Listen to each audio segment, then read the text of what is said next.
Well, ladies and gentlemen, it is a very hot day, so I thought I'd give you this quick video just to break it all down for you. What is the day going to do?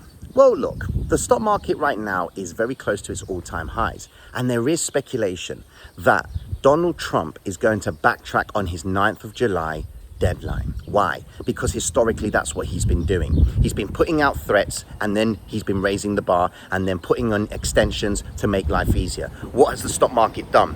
It has gone wild with regards to tariffs. It's gone down, it's gone up, but now investors are like, you know what, there's a good chance that Trump, he's a negotiator. He will more than likely put an extension on this 9th of July deadline. Now, why is that good news? Because then the market can see that there's going to be a discussion, there's going to be negotiations, and investors are going to be like, okay, things are going to work out well for both nations. They're going to come to a happy medium, stock market goes up.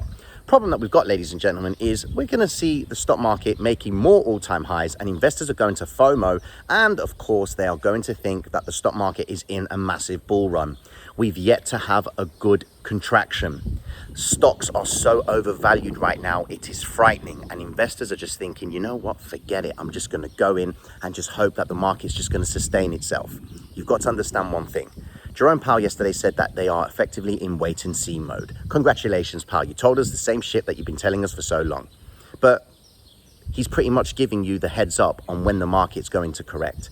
Historically, the Fed pivot does always bring a correction in the marketplace. And given the current rates that we are at, and the current level of inflation, and the current fact that the stock market is so expanded to the upside, and of course, stocks themselves are so overvalued in relation to the bond market itself, the idea is that once a Fed pivot comes into play, then of course the stock market is going to contract. So all good news that's going to come out is going to get priced in, and you're going to get a climatic move to the upside, which is when the market is going to trap individual investors, and they're going to get caught out on the wrong side, and then everything is going to start pulling back.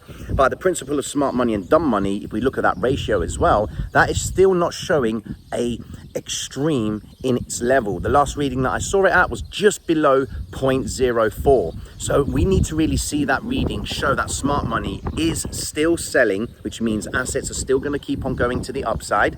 And as long as they keep on selling and they hit an extreme of around 0.3, then of course that would be a trigger to say that the market is about to correct. And one reason for a correction in the market is, of course, the Fed pivot.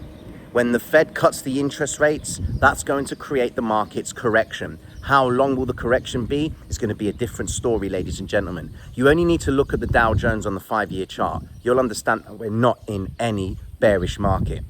That thing hasn't stopped going up for the last 5 years, and it's already up nearly 65, 68%. So whatever happens, regardless of whether the market crashes or not, it's got a successful rate of coming back and recovering. When I say successful, I'm talking 100%. Now, I read an article earlier on this morning that was saying that altcoin season is around the corner, and there is a possibility that Bitcoin dominance is going to drop. And the actual analyst said that it's going to drop around 37%. Well, hold on a second. Is this analyst basing it on the idea that it's just cryptocurrency guys buying cryptocurrency? No. We have Wall Street in crypto right now. And the Bitcoin ETF has been created so that Wall Street does have access to crypto. There ain't no one in Wall Street that's going to care about any altcoins. Let's be honest now. Unless it's a cryptocurrency mutual fund that is specifically designed to go and buy altcoins and, of course, Bitcoin, then investors who are going into the Bitcoin ETF are certainly not going to be selling the ETF and going into altcoins. So there's one reason as to why the Bitcoin dominance isn't going to go down that much. The second reason, of course, is mentality.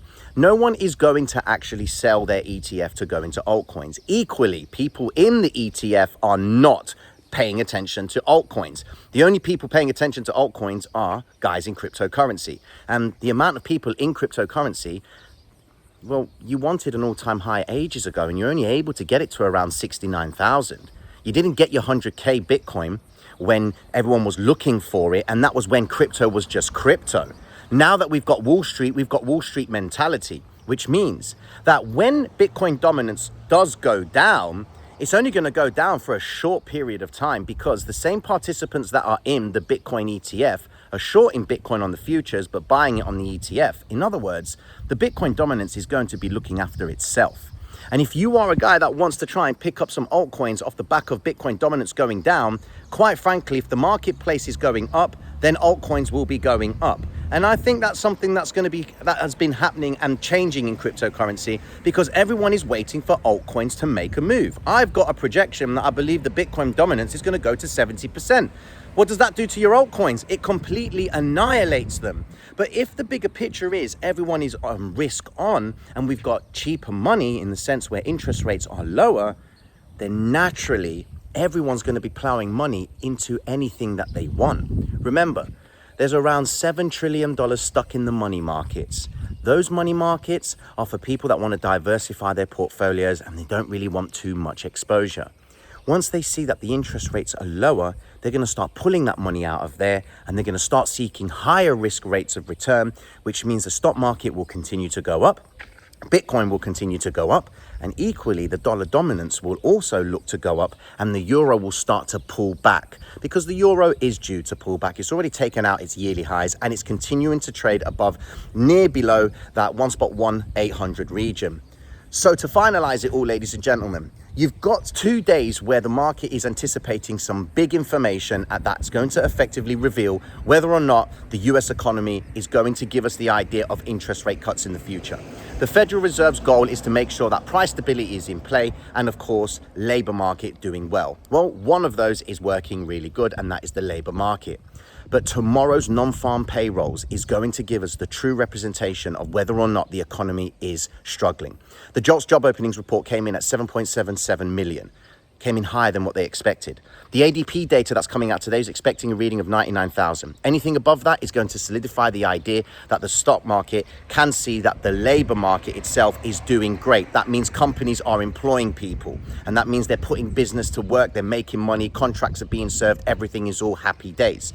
And if that happens, that is naturally going to then cause inflation to go up. Not to forget the fact that tariffs have not yet been put into action, and we don't know if we're going to get tariff inflation. Stagflation has been thrown about, and then of course the idea of recession has been removed from the idea of the US economy. Imagine that. The US now does not have any threat of any recession, and that's coming from Goldman Sachs and Bank of America. So it looks like everything's all good, ladies and gentlemen. Don't listen to what I've got to say. Go and buy everything, because the stock market is trading at all-time highs, and that's what they do. You buy when prices are rising. But damn, man, ladies and gentlemen, are you going to be happy to buy Bitcoin at 150K? I don't think so.